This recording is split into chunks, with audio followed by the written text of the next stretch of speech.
Good afternoon. I'm Alla Weinstein. I'm one of the senior ambassadors here with over a decade experience in this endeavor, and I have to admit that this has been probably the highlight of my career for sure. I'm here to present an award in business to Raisa Lee. Business award goes to recognized leaders within private entities of any size, ranging from small business to Fortune 500 corporations. Strong candidates will have accelerated or expanded adoption of clean energy within their own business footprint. Raisa has an interesting story. She is a person of color, even though you will not say so when you see her. Her father is Jewish, her mother is Chinese. She grew up in Oakland, California, and she is a product of the California public school system. However, she went to school in Wisconsin, Madison, Wisconsin. And that was an experience in itself, going from Oakland to Madison, Wisconsin, being a person of color. That, however, gave her a very interesting background and appreciation for diversity, gender inclusion, and fairness, which then she was able to put into her work that made her an excellent project manager. Why does that matter? Why does it really matter? Because when you do project management, especially at the beginning, project development requires a lot of stakeholder outreach. Unless you appreciate all this diversity and whom you're talking to and how you're dealing, you will never get a permit. And that's what made her set her apart from her peers. So she accelerated her career and advancement and excel in project development from the very, very early start.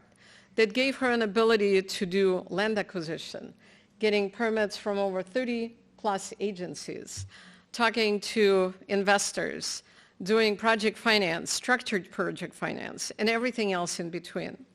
So her career spanned from, she's now a director of project development at Clearway. Clearway is one of the US-based companies. Unfortunately, it is now owned 50% by a French oil company, but it used to be 100% US company that does solar and battery project installations around the United States. And Raisa is now a project developer and the director of project development for the West Coast. So she's going to be expanding Clearway's footprint on the West Coast of the United States, which is a big deal because, as you know, that is where a lot of solar projects happening, battery projects happening, and I think it's going to only get increased in time. So her track record includes successful development of more than 1.8 gigawatts of utility-scale solar and storage through construction and operation, leading acquisition of over 25 solar assets from third-party developers, and leading due diligence on over 300 megawatt potential projects in 6 states, leading a portfolio of solar projects of over 5 gigawatts in the West, deploying 21 community solar projects, 75 megawatt in Minnesota and New York, and over 25 commercial and industrial projects behind the meter in operation. Facilitating procurement of over $450 million worth of solar modules from 5 different countries, and pulling together all stages of development to make this possible, including land acquisition, permits, interconnection agreements, and you heard how difficult those could be, and project financing with complex structures in tax equity, cash equity, third-party sales, construction loans, equipment loans, and sale leasebacks. So I am very thrilled to be able to present this award to Raisa. I come with a very different background as well, and I can relate to what she had to grow up with, and so congratulations.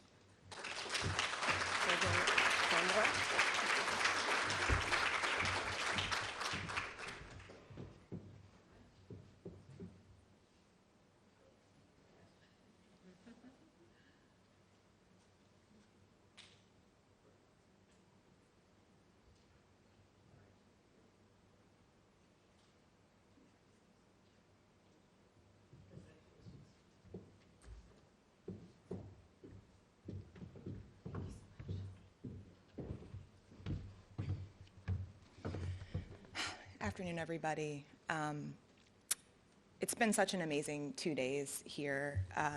First time in Boston, first time in a room full of such esteemed women, and really grateful to be in the club now, and definitely look forward to attending this symposium in the years coming. You know, we heard yesterday climate change is real and we're behind, but I have hope, especially after hearing speakers like Gina yesterday and so many others, that here in this room full of the best leaders in the energy industry who happen to be women. My name is Raisa, rye, like rye bread, the letter E, if that's helpful, Raisa. And I really have built my career on human connections, developing and building gigawatts worth of projects, and really leaning into my own instincts, fueled by a greater mission of the energy transition. As Ala mentioned, you know, I'm from Oakland, and I think yesterday during dinner there was a great icebreaker. What's good lesson or advice you've received that has helped your career? And I think it came to me very quickly, and that was the value of authenticity, being your full self as much as you can, even at work. And you know, we've heard so many facts now in Harvard Business Review articles that back up that theory, that diverse perspectives make us measurably more successful. And I think that's really been key to my own success. As Ala mentioned, I have a slightly different background than a lot of my peers growing up in Oakland, but I did learn the importance of being resourceful, the importance of resilience, and the value of strong culture and community that I think I've carried with me. As a kid, I was a tinkerer and a builder, but a bit of an adrenaline junkie, so at age 8, if you asked me, I would be designing roller coasters right now. And I was really lucky enough that in my Oakland high school, with some very special dedicated educators, they had a very unique engineering program that included really old school drafting, like on a table in the vein of old, you know, kind of technical schools, and a little bit of AutoCAD. And that's how I got my first job. So it's interesting how that works out that way. Madison, Wisconsin was completely different than Oakland, but I found my people. I found a community that I got to be deeply involved with, working at the Multicultural Student Center, being a Live-in Diversity liaison, and really had an eye-opening experience getting out of the Bay Area bubble, frankly. That was really important, I think, for my professional career as well. The power of resources is really my story at Wisconsin. I ended up majoring in civil engineering, which I could not have done without tutors and office hours and all of the things that sometimes you need to help catch you up. And I think of this symposium here today as another example of how resources can really propel us forward. And then, you know, lucky me, I somehow managed to graduate right at the peak of the recession. And after waitressing for a year and working for free for a year, I snagged my first infrastructure job in sewer repair. So I got winch down manholes, I did flow metering, and don't get me wrong, sewer infrastructure is super important, but I realized, yeah, I need to find a job I'm a little bit more passionate about, and was lucky enough to land my first job as a drafter, truly, at SunPower, and a lot of people who believed in me to help me kind of work up quickly from there. But coming back to today and this space full of all of these amazing leaders, I'm so grateful to win this award. It honors myself, the nearly 15 years of work in the renewables industry, but it also acknowledges that we're only half done, which I think is really important when we think about some of the messages here today about how much more work we have ahead of us. As Ala mentioned, you know, I'm growing a really big pipeline of projects in the West and have built a lot of projects. And the joke is always that, like, I'm a party planner for big solar and batteries, but my party takes like 5 to 10 years to plan, something like that. But it's been great. I've gotten to see the industry progress from a bunch of one-off DG projects to massive portfolios of distributed generation at schools and hospitals, to community solar, like Ala mentioned, cornfields in Illinois, dairy farms in New York, you know, solar around ponds in Minnesota, and then now massive utility scale projects, and an urgent need to grow even more gigawatts. I was kind of telling folks at dinner last night, I was at RE Plus and feeling kind of bummed out. So much work ahead of us, there's so much to do, there's so many obstacles in the way. The industry's gotten huge, which I think creates new challenges. And of course, I'm going to say, Gina, again, is the ultimate cheerleader for all of us in that optimism. I think I came back renewed. And I would say the message, especially from private industry, which you've heard, is we are ready. I would love to deploy every gigawatt I have in my pipeline, but it's going to take some really creative solutions very, very quickly and really aligned with private industry, communicating really openly between utilities, ISOs, governments at all levels, local communities. There has to be that intersection of policy and boots on the ground development to get steel in the ground and substations energized. But looking forward, I think this is nothing new for many of us who've been in the industry for a while. And I hearken back to my dream of being a roller coaster designer at age 8. I think I'm doing it. It's the solar coaster. And I'm riding the highs and the lows and look forward to coming up with equitable solutions with all of you. Finally, definitely want to thank the strong community that I have. I would not have the career I have today without them. My nominator, boss mentor, Mathia Larkin, for always recognizing my career growth. Zadie Oleksu for hyping me up for this nomination, which I definitely needed. Andres Acevedo, who jump-started my career when I was a baby engineer. My badass women friends, I need them very much. My mom and dad, who I'm sure are watching, streaming now, and so many other people I've worked with through the years. Also to my amazing partner, Patrick, one of the 5 men here in the room. Thank you so much. Loud cheerleader, who I've asked today to be a bit more quiet. And then for my final thoughts, I think when you get a group of powerful women like this together, there's always a shroud of war stories to share, and we all have them. But I think it's most important to focus on finding spaces and people that foster growth and support each other, the power of belonging. And I'm so glad to be with you all here today, belonging together and building community. Thank you.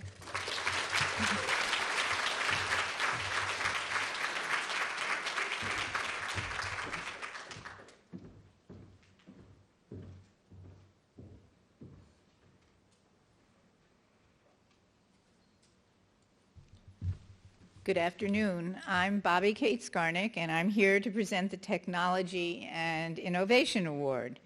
To introduce Dr. Ji Zhao is an incredible honor.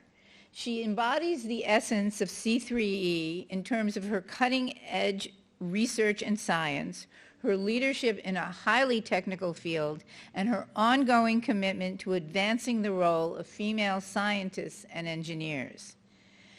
As we know, the clean energy future will depend upon breakthroughs in battery research and the establishment of a domestic manufacturing capability. Ji Zhao's research provides that pathway forward, breakthroughs in lithium batteries and protocols to bridge industry and science. Descriptions of her work in clean energy science include such words as leapfrog, high performance, transformation, words that are music to our ears.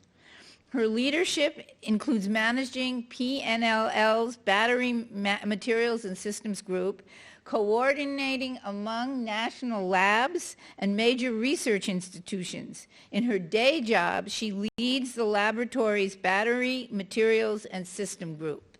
That's a very large group of people. But going beyond is how to describe her commitment to advancing women in a very intense field of science where she makes a major difference. And that's where I'm in awe of her.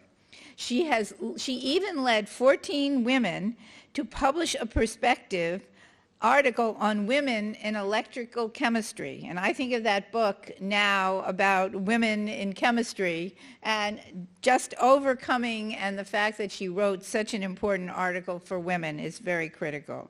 Her mentorship is personal, and she mentioned that one of her students, Cassidy Anderson, is here in the room today. So Cassidy, and as important, Shirley Meng, last year's award winner, her colleague and her supporter, essentially came overnight to support her as well. So we're very honored to have Shirley here also.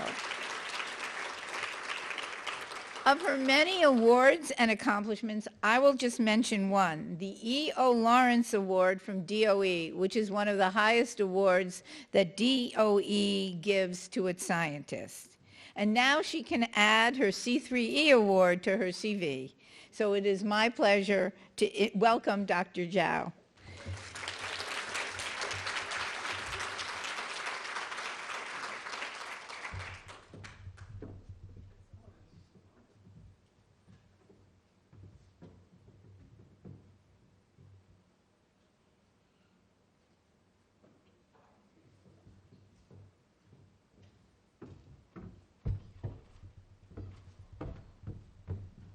Good afternoon, everybody. I'm so thrilled today to receive this year's C3E Technology Research and Innovation Award bestowed by U.S. Department of Energy, MIT, Stanford, and Texas A&M. So first of all, I would like to thank Professor Shelley Meng from University of Chicago, who nominated me for this prestigious award. Otherwise, I cannot stand here today. Shelley and I, we got to know each other when we were both in graduate school. She has been always so supportive. As Bobby mentioned, she took a red-eye flight yesterday to Boston to support this club and me.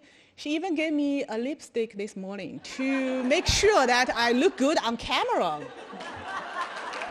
Thank you, Shelley, so much for your always, continued support and inspiration.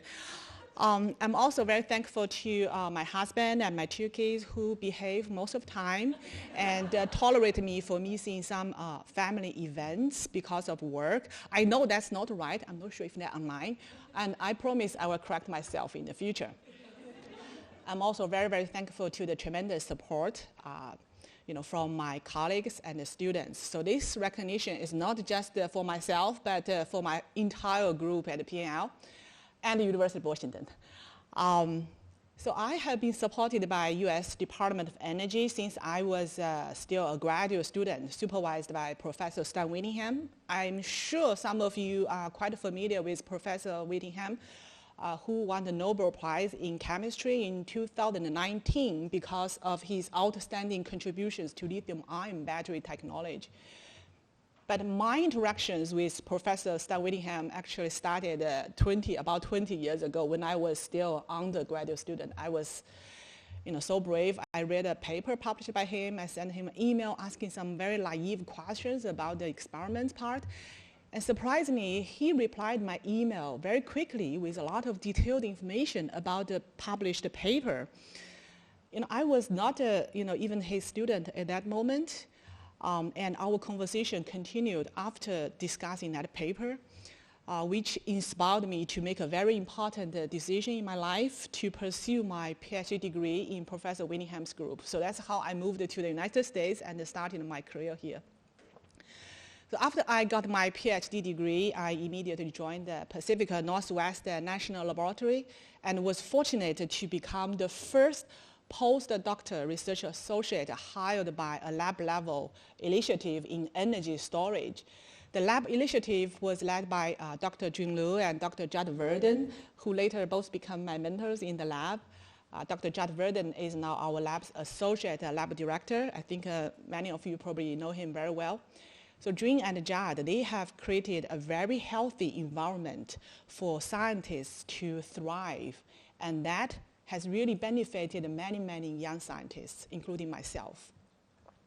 So currently, I'm a Battelle Fellow and also lead the battery materials and the systems group at the PNL.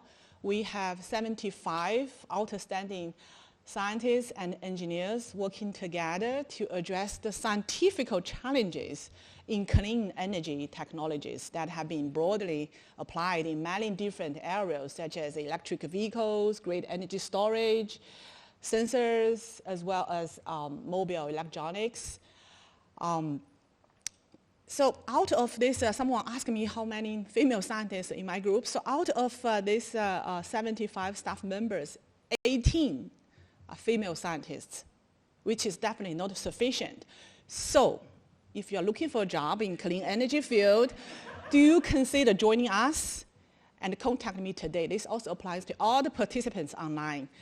Our energy storage group at the PNL has a long history and reputation of integrating and validating innovations at industry-relevant skills to make sure what we learn and discover is not just scientifically interesting, but also adaptable for industry applications.